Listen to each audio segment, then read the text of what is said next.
Doctor Sachin Raj అత్యాధునిక world class physiotherapy treatment తో అన్ని రకాల నొప్పులకు శాశ్వత పరిష్కారం. నమస్తే, వెల్కమ్ టు సుమన్ టీవీ. నమస్తే డాక్టర్ విశేష్ గారు. అంటే భారతదేశ వ్యాప్తంగా చూసుకుంటే పెళ్ళి అనేది మన దేశంలో మంచి సాంప్రదాయం. పెళ్ళి అంటే చాలా వైభవంగా చేస్తూ ఉంటారు. దానికంటూ ఒక ప్రత్యేకమైన గౌరవం, గుర్తింపు భారతదేశ వ్యాప్తంగా ఉంది. ప్రత్యేకించి అంటే పక్క దేశాలతో కనుక పోల్చుకుంటే మన భారతదేశంలో పెళ్ళి అనేది దానికి ఒక అమితమైన రెస్పెక్ట్ ఉంటుంది. కంపల్సరీగా ఫ్యామిలీతో చేసుకోవాలి, ఫ్యామిలీతో అనుగుణంగా ఉండాలి. ఇలాంటి రెస్పెక్ట్ ఉన్న పెళ్ళిలో రానున్న జనరేషన్లో అంటే సమాజం మారుతున్న కొద్దీ, టెక్నాలజీ పెరుగుతున్న కొద్దీ పెళ్ళి అనే విషయంలో కూడా ఎక్కువగా మార్పులు జరుపుతూ వస్తున్నాయి. రకరకాలుగా కొంతమంది అంటే అరేంజ్ మ్యారేజ్ కొంతమంది ప్రిఫర్ చేస్తే, కొంతమంది లవ్ మ్యారేజ్ ప్రిఫర్ చేస్తున్నారు, కొంతమంది గుళ్ళలో పెళ్లి చేసుకుంటున్నారు, కొంతమంది ఆర్య సమాజ్లో పెళ్లి చేసుకుంటున్నారు. ఈ విధంగా పెళ్లికి సంబంధించి డైవర్షన్ అవుతూ వస్తున్నా కూడా ఎక్కడో దగ్గర ఆ బాండింగ్ అనేది అయితే కంపల్సరీగా ఉంది. ఎక్కడ చేసుకున్నా కానీ ఆ బాండింగ్ ఉంటుంది. కానీ ఎందుకు జనాలంతా ఈ అక్రమ సంబంధాల వ్యాపకంలో పడి కుటుంబాన్ని నాశనం చేసుకునే పరిస్థితి ఏర్పడుతుంది? ప్రత్యేకించి అక్రమ సంబంధాల్లో ఎక్కువగా అంటే స్త్రీలు ఎక్కువగా ఉంటున్నారు, ఫ్యామిలీ లేడీస్ ఎక్కువగా కనబడుతూ ఉన్నారు. వాళ్ళు బయట తిరిగే వాతావరణంతో పోల్చుకుంటే చాలా అంటే హోమ్లీగా కనిపిస్తున్నారు. కానీ లోపల చేసేవి చాలా ఇబ్బందిగా అంటే ఫ్యామిలీతో సంబంధం లేకుండా చేస్తూ వస్తున్నారు. ఒకరితోనే కాకుండా కంటిన్యూషన్గా ఒకరు పోయిన తర్వాత ఇంకొకరు పోయిన తర్వాత ఇంకొకరు. సో ఎక్కడ లోపం ఉందంటారు? ఫస్ట్ పాయింట్, మీరు అన్నట్లు మన దేశంలో పెళ్ళికి చాలా ఇంపార్టెన్స్ ఉంది, కుటుంబానికి చాలా ఇంపార్టెన్స్ ఉంది. మిగతా కంట్రీస్తో పోలిస్తే ఇప్పటికీ పెళ్ళి అనేది నూరేళ్ల పంటలాగా భావించే దేశం మనది. కానీ అది మనకున్న నమ్మకం, అది మనకు వివాహ వ్యవస్థ పట్ల మనకున్న నమ్మకం. కానీ వాస్తవం ఏంటంటే ఇండియా టుడే, లైవ్ మింట్ ఇట్లా రకరకాల పత్రికలు కండక్ట్ చేసిన ఆ సర్వేల్లో మనకు 150% ఎక్స్ట్రా మ్యారిటల్ అఫైర్స్ ఉంటున్నాయి. అక్రమ సంబంధం కాదండి, ఎక్స్ట్రా మ్యారిటల్ అఫైర్స్, వైవాహికేతర సంబంధం. అది అక్రమం కాదు, చట్ట ప్రకారం అది అక్రమం కాదు. వైవాహికేతర సంబంధాలు 50% పైబడి ఉంటున్నాయి మహిళల్లో. పురుషుల్లోనే ఇంకా 46% ఎంతో ఉంది, మహిళల్లో 51% ఉంది. ఎందుకు అనేది ప్రశ్న. ఎందుకు అని అంటే యూజువల్గా చాలామందికి ఉండే ఒక అపోహ లేకుంటే ఒక మిత్ ఏంటంటే వైవాహికేతర సంబంధం అనేది సెక్షువల్ రిలేషన్షిప్ కోసం పెట్టుకుంటారు అనేది చాలామందికి ఉన్న నమ్మకం. నా దగ్గర లేనిది దాని దగ్గర ఏముంది, లేక నా దగ్గర లేనిది వాడి దగ్గర ఏముంది, ఇట్లా భార్యాభర్తల అది బయటపడి గొడవ అయినప్పుడు మాట్లాడుకుంటూ ఉంటారు. ఇక్కడ నిజానికి అక్కడ ఉండడము ఉండకపోవడం అనేది it is not about the sexual thing. Most of the times extra marital affairs అనేవి it is mostly on emotional bonding, ఇంకా incompatibility, sexual incompatibility, emotional incompatibility.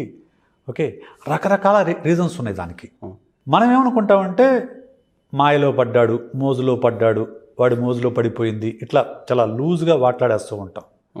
కానీ వైవాహికేతర సంబంధం అనేది అంత ఈజీగా మనం తీసేయాల్సిన విషయం కాదు. ఒక సైకాలజిస్ట్గా నా దగ్గరికి చాలామంది వస్తూ ఉంటారు ఫ్యామిలీ కౌన్సిలింగ్ కోసం. మోస్ట్లీ ఏమవుతుందంటే ఒక ఎమోషనల్ వాయిడ్ ఉంటుందండి వాళ్ళ లోపల. ఒక వైఫ్ మ్యారేజ్లో చేసుకుంటారు. మ్యారేజ్ చేసుకున్న తర్వాత వాట్ దే ఎక్స్పెక్ట్, భార్య ఏం ఎక్స్పెక్ట్ చేస్తుంది? భర్త నన్ను మెచ్చుకోవాలని, భర్త తనతో క్లోజ్గా ఉండాలని, భర్త తనతో టైం స్పెండ్ చేయాలని, భర్త తనతో మాట్లాడాలని ఇట్లా రకరకాలుగా ఎక్స్పెక్ట్ చేస్తారు. ఎవరిని చూడకూడదని ఎక్స్పెక్ట్ చేస్తారు. ఇప్పుడు ఈ కెరీర్ పరుగుల్లో పడిన ఈ జనరేషన్ అనేది ఇంట్లో గడిపే సమయమే తక్కువ. అవును, మార్నింగ్ 8కి బయలుదేరితే ఇంటికి వచ్చేసరికి 8 అవుతుంది. వస్తారు, తింటారు, పడుకుంటారు తప్ప దెర్ ఇస్ నో కనెక్షన్ లేదు, ఎమోషనల్ బాండింగ్ లేదు, షేరింగ్ లేదు. Only they have some sexual thing, అంతే తప్ప మిగతావి తగ్గిపోతున్నాయి. అది any partner whether it is male or female, అటువంటి ఆ గ్యాప్ ఉన్నప్పుడు ఏమవుతుందంటే ఆ గ్యాప్ అనేది వాళ్ళలో ఒక శూన్యత ఏర్పరుస్తుంది. వాళ్ళ లోపల. ఏంటిది జీవితం ఇంతేనా, తినటం, వండుకోవడం, తినటం, పడుకోవడం, ఇంతేనా జీవితం అనే ఒక శూన్యత ఏర్పడుతుంది. అలాంటి సందర్భాల్లో ఎవరైనా వాళ్లకు పరిచయం అయ్యి ఆ గ్యాప్ను పూర్తి చేయగలిగితే ఈజీగా they will get in to the trap. ఆ ట్రాప్లో వెంటనే పడిపోతారు. అది మందు పెట్టడం కాదు, మాకు పెట్టడం కాదు, మరేది పెట్టడం కాదు, కేవలం for that emotional support, for that emotional fulfilment. దానికోసం ఎక్కువ మంది అటువంటి వైవాహికత సంబంధం వైపు చూస్తూ ఉంటారు. అంటే మీరన్నట్టుగా ఒకరు సరే భర్త కంఫర్ట్గా లేడు, ఇంకో పర్సన్కి చేంజ్ అయ్యారు. అక్కడ కంఫర్ట్ లేదని చెప్పి ఇంకో పర్సన్కి అట్లా చేంజ్ చేసుకుంటూ పోతే ఏంటి అమ్మాయి పరిస్థితి? ఇక్కడ రెండు మూడు రకాలు ఉన్నాయండి వైవాహిక సంబంధాల్లో. కొంతమంది వన్ నైట్ స్టాండ్ లాగా ఉంటారు. అంటే ఏదో అవకాశం వచ్చింది, ఎక్కడో టూర్కి వెళ్ళినప్పుడు ఇంకో పరిచయం అయ్యారు, వాళ్ళతో ఒక రిలేషన్షిప్ కూడా కాదు, one night stand, they have sexual thing, they will forget it, అంతే. అంతకు మించి అక్కడ ఎమోషనల్ బాండింగ్ ఉండదు అలాంటి సందర్భాల్లో. కొంతమంది ఏంటి, ఆఫీస్లోనో ఇంకో ప్లేస్లో పరిచయమైన వ్యక్తులతో కొంచెం రిలేషన్షిప్ మెయింటైన్ చేసి వాళ్ళతో దగ్గర అవుతారు. అదొక రకమైన రిలేషన్షిప్. అది to fulfil the emotional void fulfil చేసుకోవడం చేసేది. మీరు చెప్పేది ఒక పార్ట్నర్ తర్వాత ఇంకో పార్ట్నర్ మాట అనేది sexual addiction. Okay, sexual addiction అంటే వాళ్ళు సెక్స్కి అడిక్ట్ అయి ఉండాలి, ఎక్స్పెరిమెంటేషన్లో ఇష్టమన్నా అయి ఉండాలి, లేకుంటే వాళ్ళకి సెక్షువల్ డిజార్డర్ అన్న అయి ఉండాలి. Okay, that is a psychological disorder. కొంతమందికి ఆ ఎక్స్పెరిమెంటేషన్ చేయాలనే కోరికతో ఒక పార్ట్నర్ మారుస్తూ ఉంటారు. కొంతమంది డిజార్డర్ ఉంటుంది, they can't satisfy with one.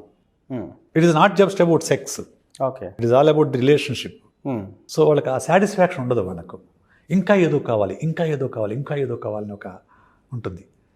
కానీ చాలామంది దానికోసము పార్ట్నర్ మారుస్తుంటారు, కానీ అక్కడ కావాల్సిన సెక్స్ కాదు, అక్కడ కావాల్సింది ఎమోషనల్ కనెక్షన్. ఆ ఎమోషనల్ కనెక్షన్ దొరకని వరకు మారుస్తూనే ఉంటారు, ఈ పార్ట్నర్ మారుస్తూనే ఉంటారు. అందువల్ల మనకేమనిపిస్తుంది అంటే ఇది తిరిగిపోతుంది, ఇది ఒకరి తర్వాత ఒకటి మారుస్తుంది, తిరిగిపోద్ది అంటారు. కానీ అంత ఈజీగా మనం జడ్జ్ చేయకూడదండి.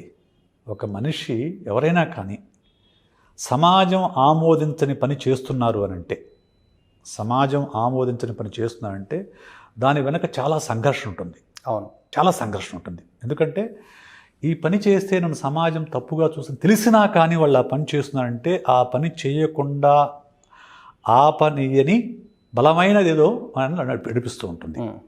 అదేమిటని అర్థం చేసుకున్నంత వరకు అవతల పార్ట్నర్ అర్థం చేసుకుని దాన్ని ఫుల్ఫిల్ చేయనంత వరకు ఇది నడుస్తూనే ఉంటుంది. ఇక్కడ రూరల్ లెవెల్లో అనేది వాళ్ళకి కొంత అక్షరాస్యత ఉండదు, కొంత ఇబ్బందికర వాతావరణం ఆ పరిస్థితులను బట్టి ఉంటుంది. ఇదంతా జరిగేది హైలీ ప్రొఫైల్ ఉన్న వాళ్ళ దగ్గరనే ఎక్కువగా కనిపిస్తుంది. అలాంటి కేసెస్ ఎక్కువగా కనపడుతున్నాయి. నేను రూరల్ బ్యాక్గ్రౌండ్ నుంచి వచ్చానండి. ఓకే, నిజానికి రూరల్లో ఈ ఎక్స్ట్రా మ్యారిటల్ లైఫ్ని పెద్ద సీరియస్ తీసుకోరు. ఎస్, చాలా జరుగుతూ ఉంటాయి, తెలిసినా కానీ వాళ్ళు పెద్ద పట్టించుకోరు, నడుస్తూ ఉంటుంది అది ఊళ్ళో. వాళ్ళు పెద్దగా నాకైతే తెలియదు అంత సీరియస్ తీసుకుంటారనే విషయం, నేనైతే చూడలేదు.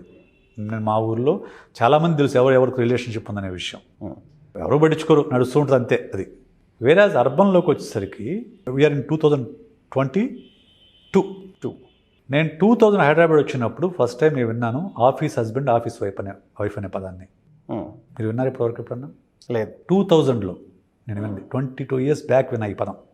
అంటే they have relationship with some is our colleague. Okay, అది ఆఫీస్ వరకే పరిమితం. మళ్ళా okay, they have their own partners at home. ఇంటికి వస్తే మళ్ళీ వాతావరణం మళ్ళీ వేరే. ఆఫీస్లో మాత్రం వాళ్ళిద్దరు వైఫ్ అండ్ హస్బెండ్ లాగా బిహేవ్ చేస్తారు. Gone through this in 2000. Okay, so ఎందుకు అని అంటే అర్బన్లో ఉమెన్ కొంచెం ఫైనాన్షియల్ లిబరేషన్ ఉంటుంది. ఫైనాన్షియల్గా వాళ్ళు డబ్బు జాబ్ కానివ్వండి, వృత్తి కానివ్వండి కూడా చేస్తూ ఉంటారు. ఫైనాన్షియల్ ఫ్రీడమ్ వచ్చినప్పుడు ఆటోమేటిక్గా ఉమెన్ రకరకాల ఫ్రీడమ్స్ వాళ్ళు they liberate themselves. Okay, liberate చేసుకుంటారు వాళ్ళు. ఎప్పుడు కూడా భర్త మీద ఆధారపడిన భార్య తప్పు చేయాలంటే ఈ తప్పు చేస్తే నాకు ఇంకా వేరే గతి లేకుండా పోతుందనే భయం కొద్దీ చాలామంది అణిగిమణి ఉంటారండి. ఓకే, వేరే ఫైనాన్షియల్ ఫ్రీడమ్ ఉన్న వాళ్ళకి ఆ భయం ఉండదు. ఏంటి అయితే ఐఎమ్ ఎర్నింగ్ దిస్ మచ్ అనే ఒక ధైర్యం ఉంటుంది. పోతే పో అని ఉంటుంది. మోరోవర్ ఇప్పుడు ఇంతకుముందులాగా తప్పు చేసినా ఏం చేసినా కానీ పార్ట్నర్తో కలిసి ఉండాలి, గురేళ్ల పంట అనే కాన్సెప్ట్ ఇప్పుడు లేదు. నచ్చితే కలిసి ఉంటున్నారు, నచ్చకపోతే విడిపోతున్నారు. అది పెద్ద సీరియస్గా కూడా తీసుకోవడంలా ఈరోజు ఈ generation especially Y and Z generations. ఆ నేపథ్యంలో అందులో ఇప్పుడు ఈ సోషల్ మీడియా ద్వారా కనెక్షన్స్ పెరిగినాయి. ఓకే, ఇంతకు ముందు మనం ఒక అమ్మాయిని ఎవరైనా నచ్చింది అంటే మన చుట్టుపక్కల ఉన్న 10-15 మందిని వెతుక్కోవాలి. ఆ 10-15 మందిలో మనకు నచ్చిన క్యారెక్టర్ లేకపోతే, వాళ్ళ వైపు నుంచి పాజిటివ్ సిగ్నల్స్ లేకపోతే మనం ఏం చేయలేము. ఇప్పుడు అలా కాదు. ఇప్పుడు సోషల్ మీడియాలో you can connect to thousands of girls at one stage. అందులో నచ్చిన వాళ్ళతో చాట్ చేస్తాము, నచ్చితే కనెక్ట్ అవుతారు. అంటే ఆపర్చునిటీస్ పెరిగాయి. ఇంతకుముందు ఎక్కడ అనేది క్వశ్చన్ ఉండేది, క్వశ్చన్ ఉండేది. ఇప్పుడు అవసరం లేదు, OYO rooms are available to anyone. So opportunities పెరిగే కొద్దీ ఎక్స్పెరిమెంటేషన్ పెరుగుతుంది. సో మెనీ రీజన్స్ అండి. It is not just for sex. నేను చెప్పాలనుకుంది ఏంటంటే all the extramarital affairs are not just for sex. There are so many other factors are there. Incompatibility, unsatisfaction, unhappiness, low self-esteem, okay opportunity, exploitation, experimentation, psychological disorder. ఇలా ఇన్ని రకాల factors ఉంటాయి. ఈ factors ఏదైనా reason కావచ్చు.